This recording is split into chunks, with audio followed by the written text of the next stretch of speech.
एक बार फिर हम उसी ज़मीन पर मौजूद हैं, उसी पंचतलाव की ज़मीन पर मौजूद हैं जिसकी खबर हमने 2 दिन पहले आप लोगों को दिखाई थी। मामला आप लोग अच्छे से जानते होंगे कि जिस किसान की ज़मीन में से ये रोड निकाला गया था, या मैं ये कहूँ कि ये ज़मीन जो आप वहाँ तक देख रहे हैं, मैं मेरे कैमरामैन से कहूँगा कि वहाँ तक दिखाएं। वो जो ज़मीन है वो ज़मीन यहाँ तक है, और इस ज़मीन में कई वर्ष पूर्व यहाँ पर एक रोड निकाला गया था। विवाद की स्थिति रोड निकालने के कई सालों बाद बनी है। हम पूरी कहानी आपको बता चुके हैं।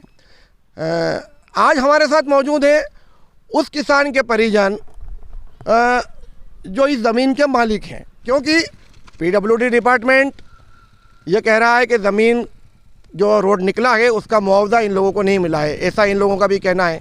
जो यहाँ पर हमें एक बात समझ में आती है कि कहीं ना कहीं पीडब्ल्यूडी की इसमें बहुत बड़ी गलती है कि इन्होंने 2 पक्षों को लड़ाया। आप देखिए कि रोड किस तरह से निकला है। रोड वहाँ से आता है, बरसों पुराना रोड है। अब इसमें हुआ ये है कि लोगों के बीच एक गलतफहमी पैदा हो गई कि रोड के उधर की ज़मीन हमारी होती है। कई नियम भी इसमें होते हैं, हमने जैसे उसमें बताया था। लेकिन चूँकि ये ज़मीन पीडब्ल्यूडी डिपार्टमेंट का यह कहना है कि इसका भू अर्जन नहीं हुआ है, रोड तो वो मान रही है, इसलिए ये कितने फीट उधर है इसका अभी कोई तय नहीं है।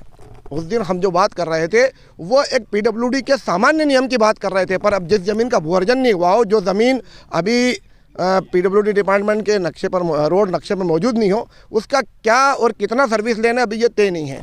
तो मैं आपको मिलवाना चाहूँगा, मेरे साथ मौजूद हैं। आइए भाई, क्या नाम है आपका? सद्दाम पटेल। तो ये ज़मीन आपकी है? ये ज़मीन हमारी है। तो इसमें एक बात बताइए कि ये रोड बहुत पुराना है जी।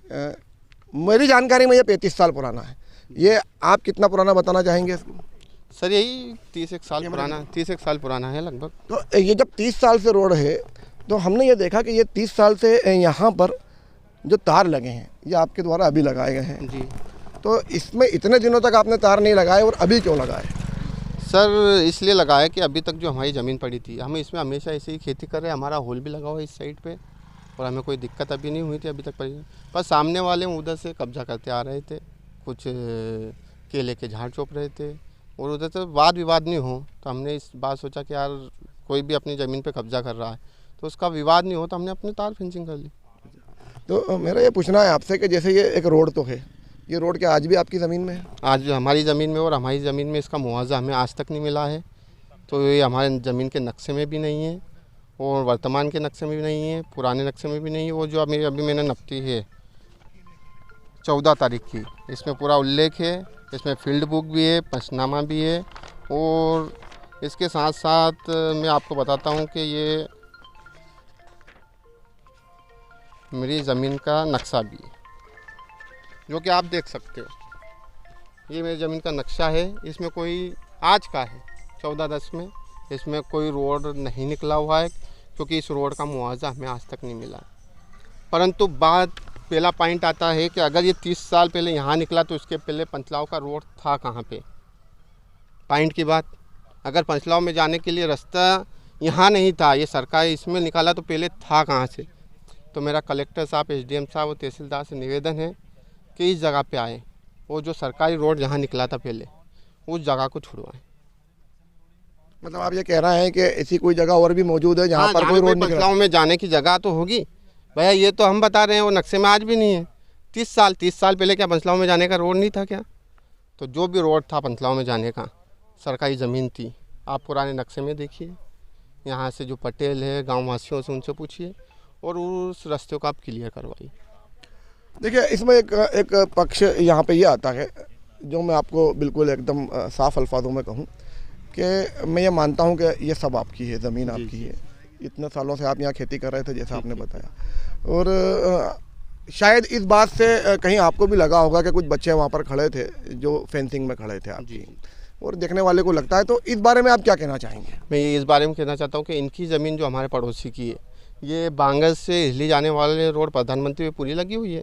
इनके मकान भी, उनके रास्ते भी उसी रोड पे हैं, और इनके बाद गांव में जाने वाला जो रास्ता है वो भी इनके, यानी दोनों तरफ रास्ते हैं कुल मिला के। तो ये हमारे खेत में हमारे तार फेंसिंग से इनको क्या मतलब? भैया इधर आने का उद्देश्य क्या है? भैया ये मेरी ज़मीन, आप वीडियो मेरी ज़मीन का क्यों बना? अगर आपको ऐसा लगता है कि मैंने तार फेंसिंग गलत की है या कुछ किया है, तो आप तहसीलदार से आवेदन देके नपती करवा लें अपनी ज़मीन की। भाई मेरी ज़मीन से आपको क्या ताल्लुक? भैया यही है मेरा उद्देश्य कि मेरी ज़मीन से इनको क्या ताल्लुक। और मैं माननीय प्रधानमंत्री जी से मेरा निवेदन है कि वो जो इस रोड निकला है हमारी ज़मीन में, आज की तारीख में इसका अगर कुछ निराकरण लगता है तो इसका उचित से उचित हमें मुआवजा दिया जाए और हमें इस समस्या का हल किया जाए, क्योंकि ये समस्या हम दोनों के विवाद का तो कोई मकसद ही है ना। क्योंकि आपने तार फेंसिंग तो देख रखी है, हमने हमारी जगह पे बनाई है, पड़ोसी का रोड बांगा से दिल्ली के रोड पे बना हुआ है, तो ये हमारा आने की तो विवाद का कोई कारण ही नहीं है ना। क्या मतलब आपको विवाद करने का। तो मैं आपको बताना चाहूँगा कि काफ़ी विस्तार पूर्वक ज़मीन मालिक ने अपनी बात रखी है। हर वो मुद्दा जिस पर एक शंका वाली बात थी या कहा जाए कि कोई सवाल खड़े हो रहे थे, बड़े अच्छे से इन्होंने समझाया है। लेकिन आखिरी बात जो इन्होंने प्रधानमंत्री महोदय से एक निवेदन किया है कि वो इस रोड का मुआवजा भी इन्हें दें और स्थिति भी क्लियर करें, क्योंकि कहीं एक मिस्टेक इसके अंदर जो हुई कि इन्होंने ये जो फेंसिंग की है बहुत बाद में की। अगर ये पहले कर दे तो शायद ये नहीं होता। आज ये जो एक गलतफहमी पैदा हुई कि फेंसिंग के इधर की ज़मीन रोड की हो गई, वो गलतफहमी शायद इतने वर्षों में नहीं पैदा हो पाती। लेकिन फिर भी पीडब्ल्यूडी को चाहिए कि यहाँ पर आए, स्थिति को बिल्कुल क्लियर करे, क्योंकि डिपार्टमेंट्स का काम लोगों के बीच सुलह कराना है। डिपार्टमेंट्स का काम लोगों के बीच गलतफहमियाँ पैदा कर दुश्मन बनाना नहीं है। मैं फरीद कुरैशी, वाकिफ़ खबर, देवास।